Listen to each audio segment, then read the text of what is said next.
For today's case, we are discussing a United States Supreme Court decision that discusses issues relating to wire fraud and when a person is guilty of wire fraud. So, short definition of wire fraud is you use some sort of communication medium. Doesn't necessarily have to be a wire, wireless will do, but some sort of communication medium for the purpose of fraud, which is where you basically lie in order to induce someone to give you something of value, typically money.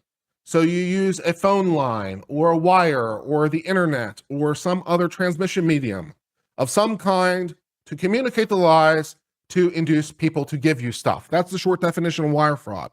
Well, this person was a little bit tangentially removed from that in sort of how they were involved. They only had some right to control. So the question is this person's involvement sufficient to get them convicted of the wire fraud? Did they have enough connection to what was happening to be guilty of the wire fraud? So let's learn a little bit more about the details of how involved you have to be in order to be convicted of wire fraud. Let's get started with this. The petitioner, Mr. Ciminelli, was convicted of wire fraud for involvement in a scheme to rig the bid process for obtaining state-funded development projects associated with the New York governor's Buffalo Billion Initiative. Okay, so we got a state thing. The state would like to offer money for things, as they do. They'd like to offer monies. And this guy says, okay, I'd like some monies. And the government, of course, being government, typically does this via a bid process. So they're like, aha, we will fix the bid process. We will make it so, we win or our friends win, or otherwise we will manipulate the bid process so that it's not really a bid process. We'll come out on top. So we're going to try to fix this. Don't try to fix the bid process. That would be great. But apparently that's what they were trying to do. Investigators uncovered that a board member paid a lobbyist $25,000 in state funds each month to ensure the administration gave a person a prominent role in administration of projects. So that sounds a lot like graft. The government is going to give $25,000 in state funds each month to a lobbyist to ensure that a certain person gets a role. So the state is paying a lobbyist to lobby itself, but that's what they're apparently doing. This particular company that was involved in this, the guy that was convicted, their company paid Howe, the lobbyist, $100,000 to $180,000 each year over a series of years to help it obtain projects. So this guy owns a company that does construction. He's paying the same lobbyist the state is paying to help the lobbyist lobby for them to get the construction projects. So that's money going that way. In 2013, the lobbyist and this other guy devised a scheme where the other guy would tailor a bid process to smooth the way for the guy who was convicted to receive projects. So these guys are working in the background, right? And so the guy who's convicted would like to get some contracts. The lobbyist and some other guy are devising a project that will be tailored for the guy that's convicted, right? We are going to manipulate this project in such a way that our guy, who's incidentally giving us money to get the projects, will get this project, okay? So the lobbyist and some state official are coordinating together to give this construction guy his big break or whatever, okay? So that's what they're doing. They're doing this by designating the company of the guy who will be convicted as the preferred developer with priority status. So I'm not exactly sure exactly what that means, but it doesn't really matter very much, right? So different companies have different kinds of status, which is not atypical. Typically, like status would be based on like minority stuff or, small business. So it's not atypical for the government to give different priorities to different kinds of contractors. No, we'll give priority to local contractors as opposed to remote. We'll give priority to minorities. We'll give priority to first-timers. We'll give priorities to small business, right, to help them get So it is not atypical for government to have different kinds of priorities for different kinds of people. And what they've done is designated this guy as preferred. But he's not really. They're just doing it because, basically the money that's going back and forth. All right. So now the three of them together, apparently, jointly develop a set of requests for proposals that effectively guaranteed their selection. So the government is going to publish a request for proposal, right? Please send to us, here's what we want. We would like to build a thing. We would like to build a thing. Please send to us a proposal about how you would go about doing that and how much money it will cost. Please tell us how long it will take and how much money you will spend and how much it will be and so forth and so on. Send us a request for proposal. All right. So the government is the one that issues these things, this request, but the private construction guy is now part of writing the request from the government. So unsurprisingly, he writes the request for the proposal in such a way that when the answers come back, amazingly, his construction company will come out on top, right? Because they're writing the request in such a way. What are the odds that I happen to fit into this slot so perfectly that I designed for myself, right? So we've got some private person acting in corruption with the government to put forward a proposal to benefit himself, along with the lobbyist. So we've got government official guy, lobbyist guy, and private construction guy now jointly involved in a conspiracy that now includes the request for proposals that they themselves will fill out, of course, to satisfy themselves. So that's what's happening now. Okay. With the status in hand as a preferred developer, which would also be given to them, they secured the $750 million project called Riverbend Project in Buffalo. All right. So the project was worth $750 million.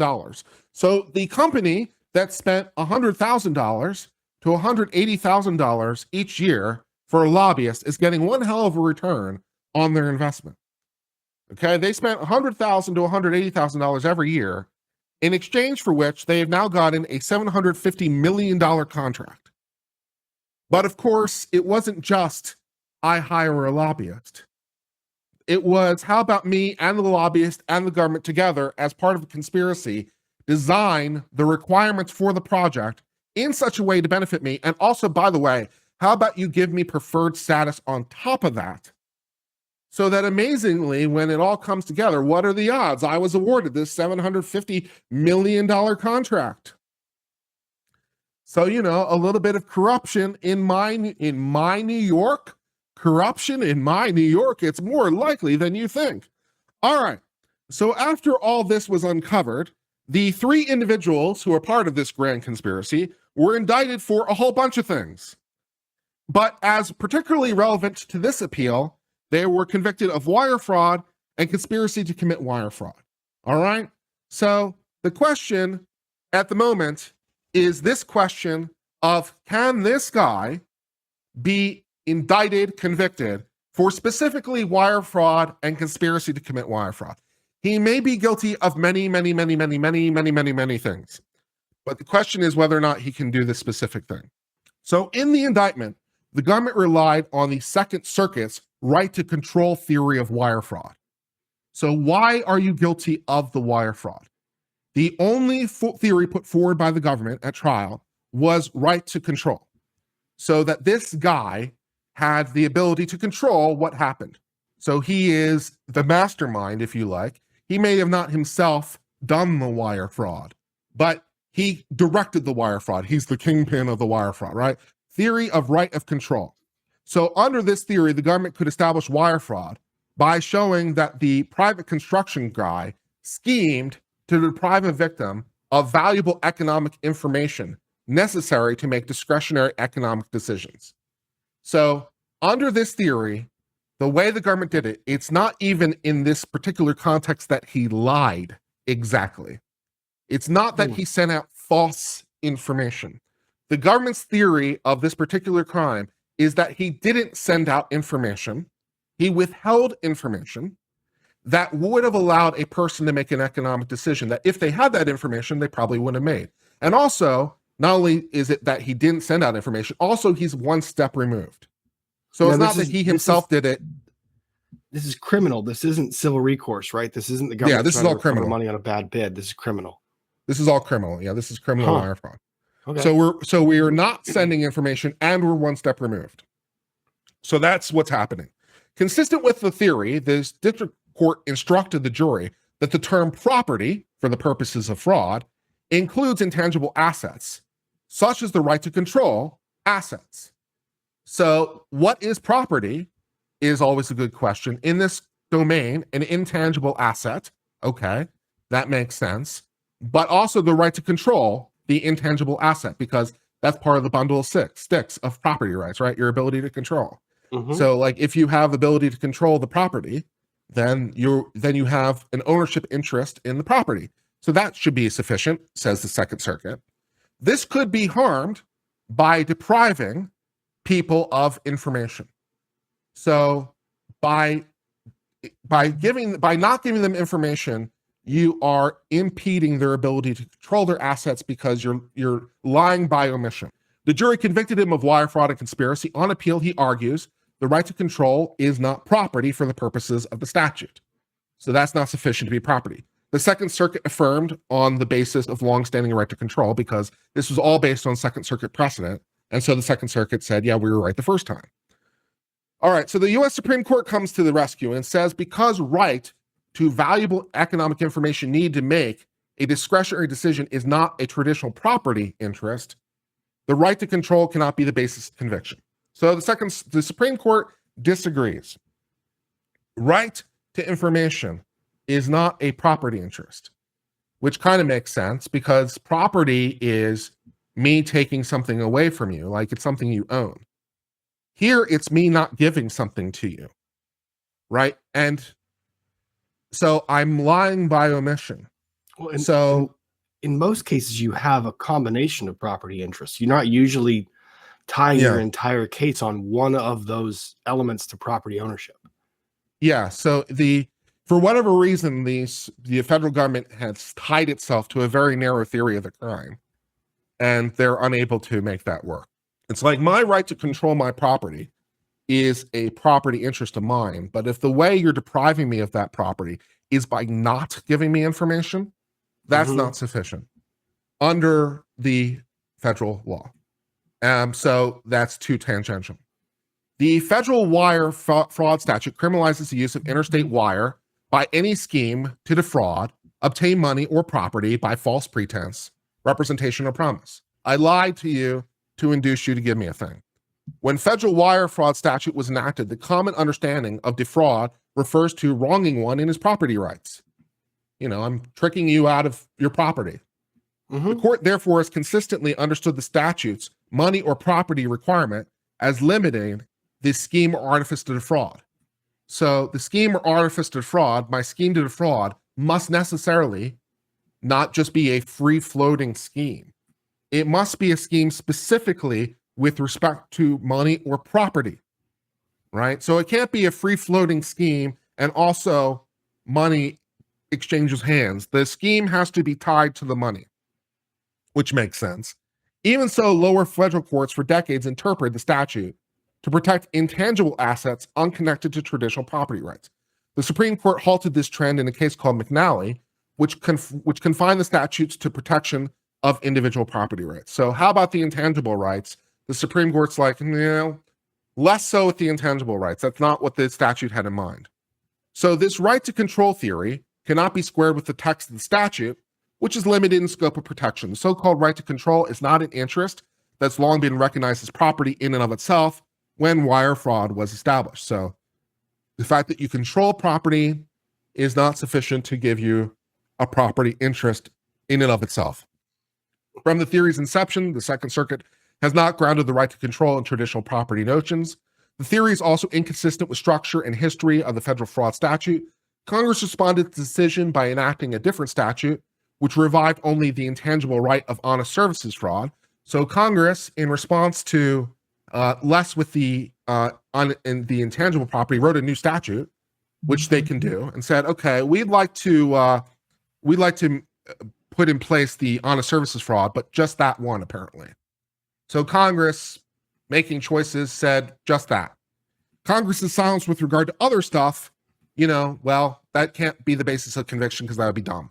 Finally, by treating mere information as an interest unto itself, the right to control theory vastly would expand jurisdiction to almost limitless variety of deceptive acts traditionally left to state law. So again, state law might have to have a word with you, but not on the federal law. Despite exclusively relying on right to control, the government now concedes the error as articulated below is erroneous. So even the government argument had to say, yeah, that doesn't make any sense, but it's okay, we can fix it. The government insists that it can affirm the conviction by applying facts presented to the jury below the elements of a different theory of wire fraud. Anyone have a notion about why it might be a problem to twice try the same guy for the same crime? Anyone have any issues with that? Maybe it might be kind of something that begins with like a D and like a J, like a yeah. The court declines this request because, no. And it's unanimous, unsurprisingly. So the government's theory falls apart, and they're like, it's okay, we could win a conviction under a completely different theory of the crime if we could just go back to trial and present it to a jury. Unanimous. Thus, that brings us to the end of the discussion of this case, which deals with a fairly esoteric and narrow issue under federal wire fraud. So to do the wire fraud, you have to deprive someone of property, which typically and exclusively means a tangible thing or an asset that it would be tangible. So like money. If you still have a bank account, obviously money is money, or property or something. But this intangible asset, this right to control is too removed. So not so much with the wire fraud and conspiracy to commit wire fraud because it doesn't fall within the technical definition. So you're guilty of, I'm sure, many, many, many other things, but hey, you win that one. And that brings us to the end of discussion of this case.